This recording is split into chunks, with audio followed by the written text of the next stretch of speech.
Hello and welcome to Sharing Parenting session on effective discipline.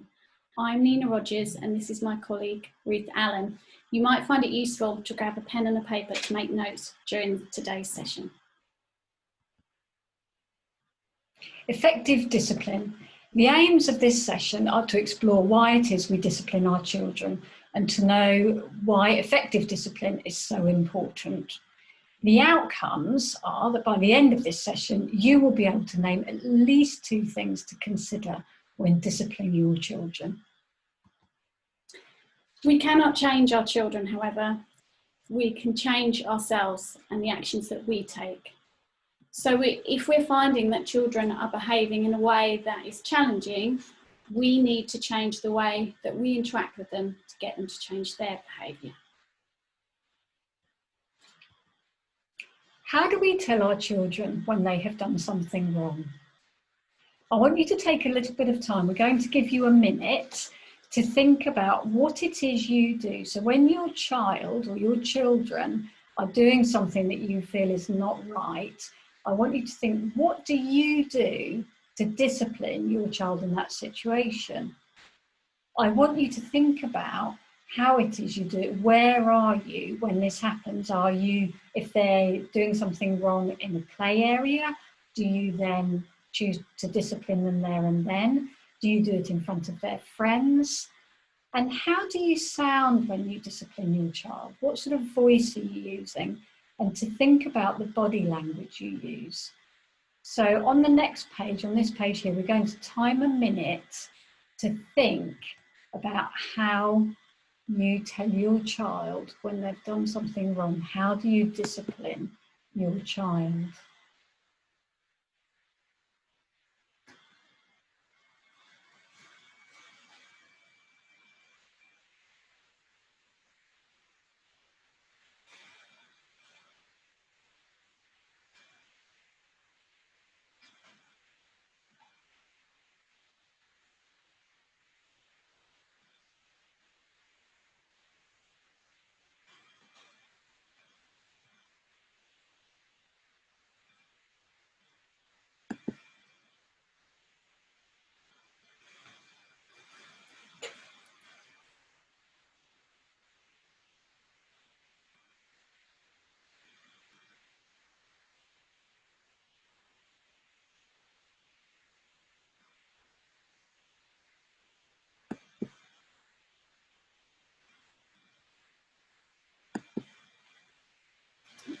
So, hopefully you've got a nice list of different techniques that you use to discipline your children.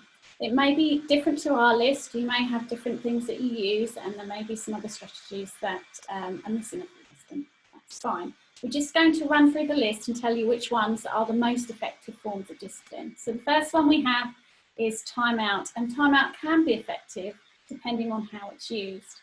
So the key thing with timeout is it can be used as an opportunity to teach children how to wind down or how to relax if they've become agitated. And they can then transfer that skill into other situations. But also what's really, really important is that timeout shouldn't be too long. It should be sort of linked to their age. Our next strategy on our list is family meetings. And again, this is really, really effective. It might be worth exploring why you're seeing different behaviours, and equally if you're got changes occurring in your family, have a family meeting to discuss what's expected of your child, and they're more likely to be able to meet your expectations. Reward charts is another one that we often hear about. Some parents have some success reward charts, but often that's short-lived. And one thing that we would say about reward charts is it's really important to think about how long the child has to wait for a reward. Sometimes reward charts that you buy in the shops are a week long, and most children won't wait that long. And if they end up at the beginning of the week having a few bad days, then by the end of the week there's no point in them behaving because they've already lost whatever reward it was.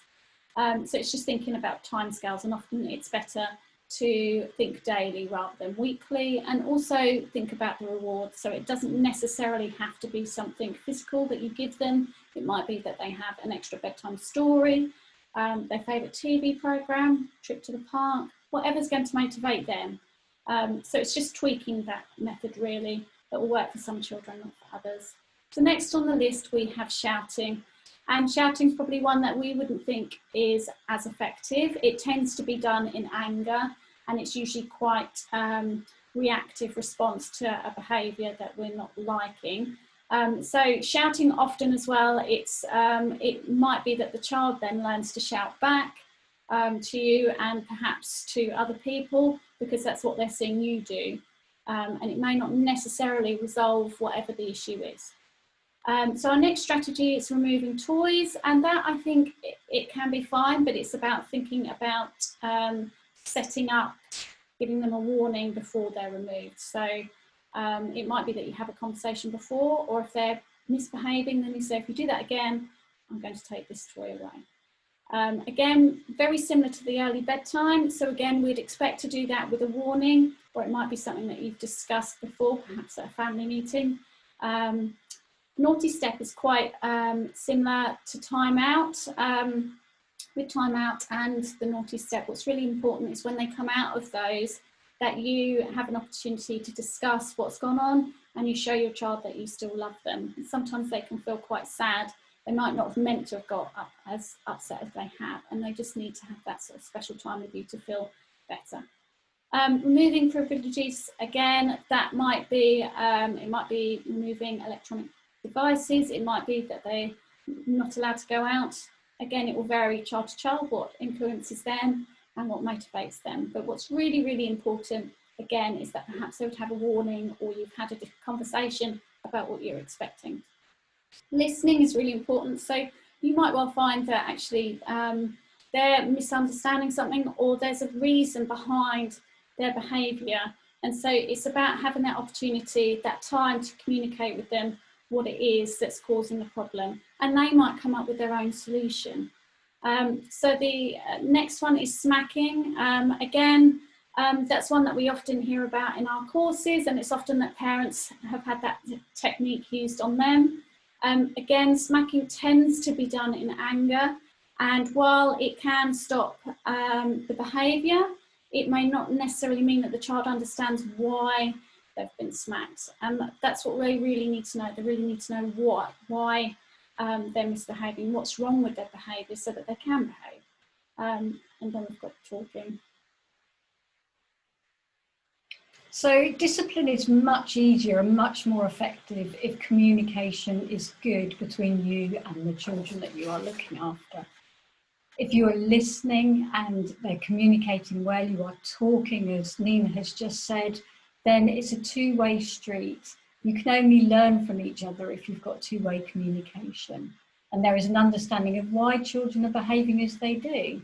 So if your child is displaying anger and becoming really frustrated, you might find out from listening to them after the episode that actually they're really hungry. So you're understanding what it is that they're doing, and then you're able to discuss what could happen next time. If they're feeling hungry, rather than getting angry, they've got to think about how their tum's feeling. Next time they could say, actually, I really need something to eat, and then it will stop things occurring like that. So you're promoting the communication between you and your child. So discipline is about teaching and learning. So it's really, really important that we model the behaviours that we want to see in our children. If we behave in a certain way, our children are likely to copy us. And then it really isn't fair for us to get cross with them when we've behaved in that way also. So it's really, really important. We have to think about how children know the rules. Do they know what we're expecting? Is it age appropriate? We need to think very carefully about these things. Otherwise, we're not being fair as parents to them. This is something that we really like, because it's a very simple thing, and you can use it as well in your house and have the traffic light system up. So in any challenging situation, we have a traffic light model. And this is for us, but it can also help the child as well.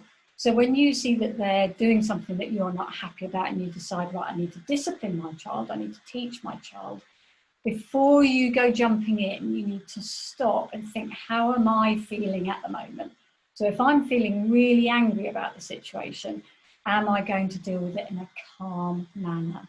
If the answer is yes, I am really angry, maybe the best thing you can do for that moment is just say they need some time out. Also, you need to go and calm down. So we need to think, how do we feel? Then we've got Amber, which is thinking about what has happened.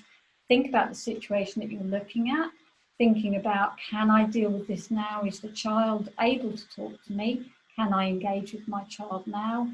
Or does that need to be done later on a different day? So you're thinking about what you're going to do. What are the consequences? And when you put the consequence in place, is it a fair consequence as well?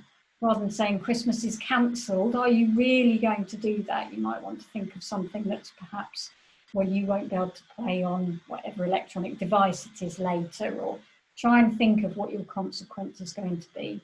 And then the green is, now it's time to act. Now is the time to do your wonderful communication with your children and sort out what the issue is.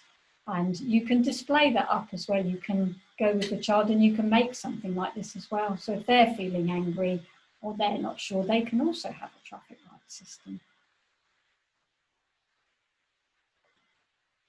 So finally, we have some positive behaviour strategies that we'd like to share with you. The first one being show respect to your child. So it's about having them involved, thinking about working with them collaboratively when you're thinking about behaviour. So talking things through with them, seeing their side of things, and making sure that they understand what is being asked of them. On the second one, children can be often given too many choices. So we suggest offering them a limited choice and show them, discuss with them the consequences if you see that the behaviour is turning, so the behaviour you're seeing isn't what you were expecting.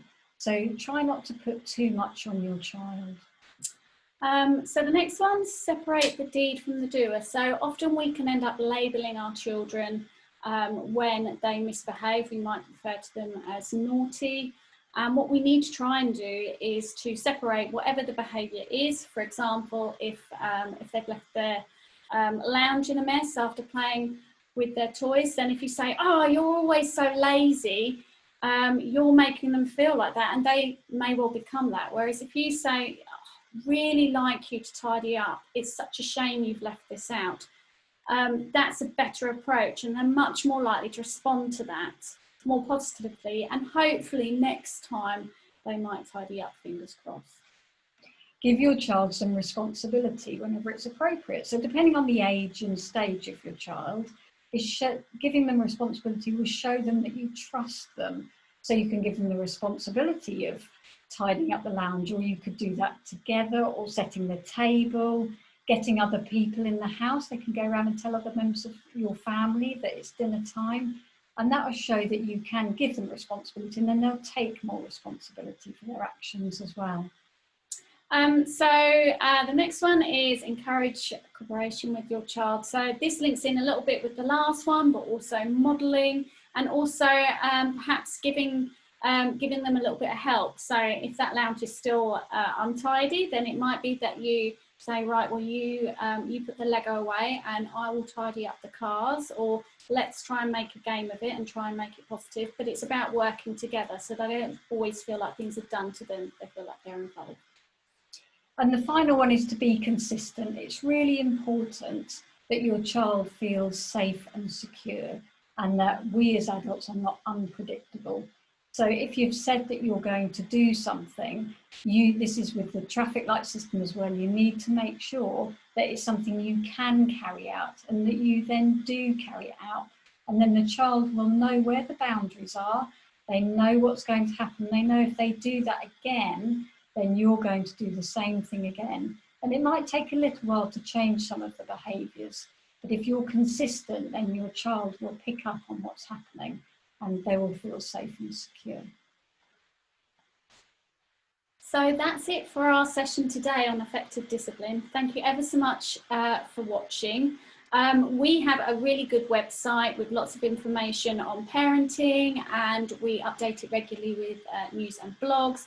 We're also on all of the social media platforms shown on this page here, so do come and have a look and see what we're doing. And thank you again for watching. Goodbye. Bye.